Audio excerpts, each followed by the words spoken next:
State করে।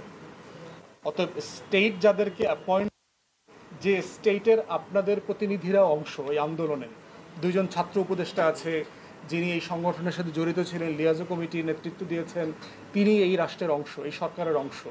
অতএব যারা মিলে তাদেরকে অ্যাপয়েন্ট করেছে, এই অ্যাপয়েন্টমেন্ট প্রসেসের উপরে আপনারা যারা আবার শপথ পড়াতে গেছেন, এইটার এখতিয়ারটা কোথায়? কে আপনাদেরকে এখতিয়ারটা দিয়েছে?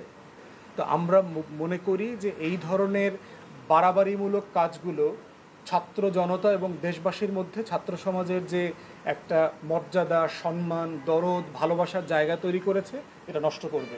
তাই আপনাদের সকল কাজের ব্যাপারে আপনাদের সতর্ক হতে হবে এবং আপনাদের আত্মসমালোচনা করতে হবে। আমি বারবার বলেছি যে দাবি আদায় হয়ে গেছে, সরকার পরিবর্তন হয়ে গেছে, বৈষম্য বিরোধী ছাত্র আন্দোলন নামে কোনো প্ল্যাটফর্ম থাকার দরকার নাই। এটা বিলুপ্ত করে দেন। এটা বিলুপ্ত না করলে যেটা হবে, এইটার নামে প্রচুর অ্যাবিউজ হবে, ক্ষমতার অপব্যবহার হবে, তদবির, চাঁদাবাজি হবে এবং এর সাথে আপনাদের অনেক ছাত্রনেতারা টাকা পয়সা লেনদেনে জড়িয়ে যাচ্ছে। অতএব আপনাদের সম্মানের স্বার্থে, আপনাদের মর্যাদার স্বার্থে এই প্ল্যাটফর্মটা বিলুপ্ত করে দেন। এই প্ল্যাটফর্মটা এখন আর রেলেভেন্ট না, প্রাসঙ্গিক না। অতএব এটা খুব জরুরি ভিত্তিতে আমি মনে করছি।